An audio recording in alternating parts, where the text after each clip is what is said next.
Hi everyone. आज मैं सभी से कुछ बातें करना चाहता हूँ। सो ये है कि आप लोग प्रिपरेशन कैसे कर रहे हैं, ठीक है। और जितने भी स्टूडेंट हैं, जितने भी जो भी बोर्ड देने वाले हैं, बेसिकली जो क्लास 10 के और 12th का बोर्ड जो दे रहे हैं उनके लिए स्पेशली है, और बाकी सभी के लिए है। आप इसी तरह से एग्ज़ाम में फॉलो कर सकते हैं। तो आप लोग कैसे प्रिपेयर कर रहे हैं, और हाफ ईयरली के बाद सभी का प्रेशर आ जाएगा कि प्री बोर्ड है, ये हाफ ईयरली के बाद सबका प्री बोर्ड स्टार्ट हो जाएगा। तो आप लोग कैसे प्रिपेयर कर रहे हो, थोड़ा बहुत मैं कुछ प्रिपरेशन कैसे किया जाए, थोड़ा सा मैं आप लोग को मोटिवेट कर दे या फिर कुछ सजेशन कर दे, इस बेसिस पर मैं बोलने जा रहा हूँ कि बोर्ड के कैंडिडेट जो 10th का बोर्ड देंगे और 12th का जो बोर्ड देंगे, दोनों के लिए है कि आप लोग सबसे पहले सिलेबस को ख़त्म कीजिए, ठीक है। जो भी चैप्टर्स है, जो भी सब्जेक्ट है, सबका अभी थ्रूली चैप्टर पढ़िए, उसको नोट्स बनाइए, और हाफ ईयरली होने तक पूरा सिलेबस ख़त्म हो जाना चाहिए।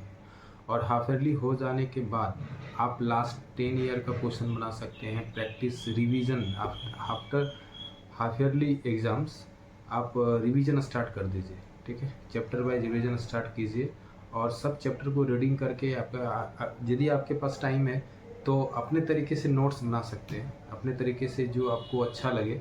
कि अगर अपने तरीके से कोई बच्चे नोट्स बनाता है तो क्या है कि वो एग्ज़ाम के टाइम में वो नोट्स देखेगा तो वो ज़्यादा टाइम नहीं लगेगा, अब तुरंत वो नोट्स आपको दिमाग में आ जाएगा, क्योंकि वो नोट्स आप खुद प्रिपेयर किए हैं, अपने समझ के अपने अनुसार वो प्रिपेयर किए हैं। तो अब वो नोट्स अगर बनाते हैं तो एग्ज़ाम के टाइम में आपको बुक देखेंगे 2 घंटा लगेगा, उसमें 10 मिनट 15 मिनट में आप रिवीजन कर सकते हैं, ठीक है। और वो देखेंगे दिमाग में तुरंत फ्लैश कर, तुरंत दिमाग में आ जाएगा, ठीक है, लर्न हो जाएगा। तो ऐसे आप कर सकते हैं, बट अभी टाइम नहीं, इतने सारे ट्यूशन्स है, स्कूल है, प्रैक्टिकल है, हर चीज़ें जो होता रहता है, असाइनमेंट है, तो टाइम नहीं बचता है तो नोट्स बनाने का। तो बहुत बच्चे क्या है, बुक्स में ही मार्क कर लेते हैं, ठीक है, अपने अनुसार देख लीजिए, आपको अगर टाइम है तो बना सकते हैं, बुक में मार्क करके भी पढ़ सकते हैं। बट मेन है क्या, चैप्टर अच्छे से समझना, चैप्टर अच्छे से समझिए, और उसके जो चैप्टर रिलेटेड जो मेन चीज़ें हैं, फार्मूला है, जो टर्म्स है जो इम्पोर्टेंट, उसको ध्यान में रखना है। और एक बार समझ करके टर्म को पॉइंट आउट कर लीजिए, उसके बाद रिवीजन करने में आपको आसानी होगा, बहुत आसानी होगा, ठीक है। और फॉर स्पेशली मैथ के लिए मैं बोल रहा हूँ, मैथ के लिए जो भी चैप्टर कर रही है, सबसे पहले उसका फार्मूला को, जो भी चैप्टर शुरू कर रहे हैं, जैसे ट्रिगोनोमेट्री है तो ट्रिगोनोमेट्री का कितने सारे फार्मूला एक साथ लिख लीजिए, ठीक है। उसको एक पेज 2 पेज जो भी लगेंगे एक साथ लिख करके, हो सकता है जो आपका स्टडी रूम है वहाँ पर आप पिन अप कर दीजिए वॉल में, ठीक है। और चैप्टर वाइज अलजेब्रा का जो भी चीज़ें हैं, अलजेब्रा का जो एक्सपेंशन है, और साइमल्टेनियस लीनियर इक्वेशन है, जो भी अलजेब्रा का जो फार्मूला है, रियल नंबर का जो फार्मूला है, ज्योमेट्री का जो फार्मूला है, ठीक है, और मेंसुरेशन का जो भी फार्मूला है, सब फार्मूला का चैप्टर वाइज शीट बनाइए, और बना के अपने स्टडी रूम में वो स्टिक कर दीजिए, ठीक है।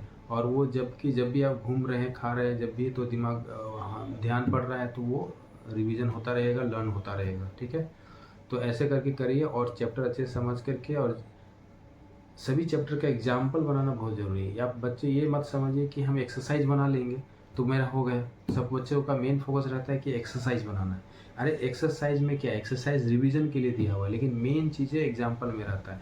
थ्योरी पढ़िए, थ्योरी पढ़ के फार्मूला लर्न कीजिए, उसके बाद एग्जाम्पल में जितना सारे सम्स है, सभी बच्चों को, मेरे अनुसार सभी बच्चों को एग्जाम्पल मस्ट बी सॉल्व, ठीक है। सभी एग्जाम्पल सॉल्व करना चाहिए, then you go to exercise.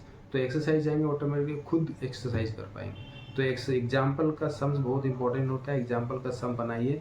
मैं ये नहीं कहता एग्जाम्पल में सॉल्व है तो आपको इजी, एग्जाम्पल का सॉल्यूशन आप देखिए, बट जरूरी नहीं कि एक बुक में जैसा बनाया है वैसे ही बनाना, ऐसा नहीं है। बुक को देख लीजिए क्या कैसे कर रहा है, बट हम अपने तरीके से सजाएंगे, अरेंजमेंट आप अपने तरीके से कीजिए। जरूरी नहीं बुक में क्या है, बहुत कभी लैंग्वेज ज़्यादा लग जाता है, कभी कैलकुलेशन बहुत ही शॉर्ट कर देता है, स्किप करके वो डायरेक्ट आंसर लिख देता है। तो ऐसे करेंगे तो आपका नंबर कट जाएगा, ठीक है। तो आप क्वेश्चन वहाँ से लीजिए, थोड़ा बहुत देख के समझ सकते हैं एग्जाम्पल में कैसे कर रहा है, उसके बाद फिर अपने तरीके से सजाइए उसको, अपने तरीके से सॉल्व कीजिए, ठीक है। तो एग्जाम्पल बनाना मस्ट है, सभी मैथ का जो भी चैप्टर्स बना रहे हैं, एग्जाम्पल बनाना बहुत ज़रूरी है। एग्जाम्पल बनाने के बाद ही एक्सरसाइज में जाएंगे, तो एक्सरसाइज में बहुत सारा सिमिलर क्वेश्चन मिलेंगे, तो सिमिलर को आप स्किप कर सकते हैं, एक टाइप वाइज बना लीजिए, ऐसा हो सकता है। अगर आपके पास टाइम है तो पूरा बनाइए, वो जितना ज़्यादा बनाएंगे उतना ही है। ये मैथ क्या है, साइंस का एक टेक्निकल नॉलेज है, तो टेक्निकल है। जस्ट लाइक कि अगर आप साइकिल चलाने हम आपको एक दिन बता दिए, ठीक है, कि ऐसे पैडल मारना, यहाँ पर ब्रेक है, यहाँ पर इसका अलार्म है, ठीक है, तो जो भी है, तो वो चीज़ें हम एक दिन बता दिए तो क्या आप सीख तो नहीं गए। तो रेगुलर आपको प्रैक्टिस करना पड़ेगा साइकिल के लिए, रेगुलर। कोई भी चीज़ है, गाड़ी भी, दो चक्का एक दिन बता दिए कि सब चीज़ एवरीथिंग क्लियर, कि कौन जगह गियर कहाँ है, पर है क्या है। दो चक्का चलाने के लिए अगर आपको हम समझा रहे हैं तो हर चीज़ आपको बता दिए एक दिन, फर्स्ट एक दिन 2 दिन बता दिए कि ब्रेक यहाँ है, गियर यहाँ, क्लच यहाँ है, ठीक है, और सब चीज़ समझा दिए। तो फिर क्या आप सीख तो नहीं गए, उसको डेली आपको प्रैक्टिस करना पड़ेगा, ठीक है। डेली आपको वो चीज़ें डेली करना, तो वो जस्ट लाइक है मैथ साइंस क्या है, आपको डेली ज़्यादातर मैथ को डेली प्रैक्टिस करना है, डेली बनाना है, सम्स बनाना है, तब जाके आप जितना बार सम्स बनाएंगे उतना बार आपको न्यू आइडिया आएगा कि इसको कैसे बनाया जा सकता है, इसको ऐसे क्यों कर रहा है, ठीक है। तो इस तरह से कीजिए, और एग्ज़ाम का प्रेशर लेने की ज़रूरत नहीं है। एक अगर आपका अच्छा प्रिपरेशन है तो एग्ज़ाम से डरना क्या है, कोई दिक्कत नहीं है। आपका अच्छा प्रिपरेशन, हाँ, एग्ज़ाम में जाके एग्ज़ाम कैसे देने हैं, आपका जो भी पेपर्स, जो भी चैप्टर्स आप करके गए, ठीक है, वो अपना प्रिपरेशन है, तो एग्ज़ाम में पेपर आते ही आप एग्ज़ाम को हड़बड़ाइए नहीं, और दूसरों बच्चों को मत देखिए कि कौन क्या क्या लिख रहा है, ये सब देखना नहीं, बस आप अपना एग्ज़ाम दे के आइए। पेपर मिलेगा, फिर क्या है, पेपर मिल जाएगा तो आप अच्छे से पेपर को रीडिंग कीजिए, और रीडिंग कीजिए। आपको ऐसा ज़रूरी नहीं कि सारा क्वेश्चन आपको आता ही हो, कुछ ऐसे क्वेश्चन हैं जो आपको समझ में नहीं आएगा, ठीक है। चलिए ठीक है, तो उसको ऐसा नहीं, उसे आपको नर्वस मत होइए, ऐसे क्वेश्चन को देख के नर्वस नहीं होना है, ठीक है। एक नहीं बनाएंगे, दो नहीं बनाएंगे, क्या दिक्कत है, ठीक है, लेकिन ऐसे परेशान होने की ज़रूरत नहीं। तो सबसे पहले क्या है, क्वेश्चन को पढ़िए, और जो आपको अच्छे से जो बच्चे तैयारी कर रहे हैं, तो मैक्सिमम वो 90% क्वेश्चन उसको समझ में आएगा कि ये हमको आता है। सब क्वेश्चन को टिक कीजिए, जो चीज़ समझ में आ रहा है, ये क्वेश्चन बहुत अच्छा ईजी है, हम बना लेंगे, टिक कर दीजिए, टिक।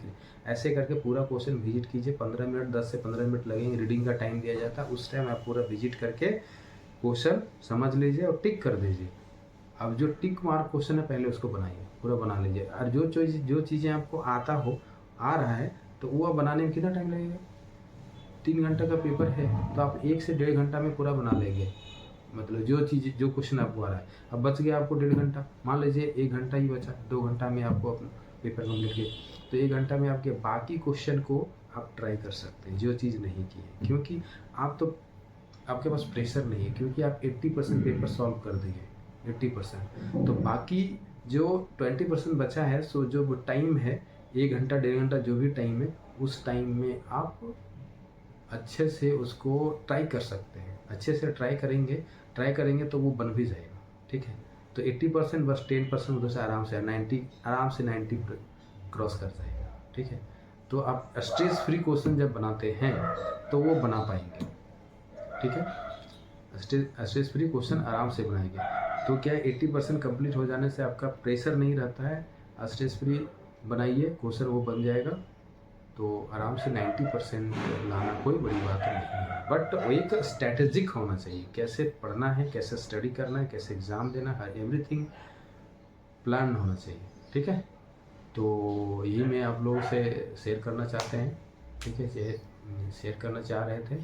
और आप लोग अच्छे से पढ़िए, रिवीजन अच्छे से कीजिए, और प्रिपरेशन अच्छे से पढ़ाई कीजिए मन लगा कर, ठीक है। और आशा करता हूँ सभी का रिजल्ट अच्छा होगा। Okay, all the best for coming board exams.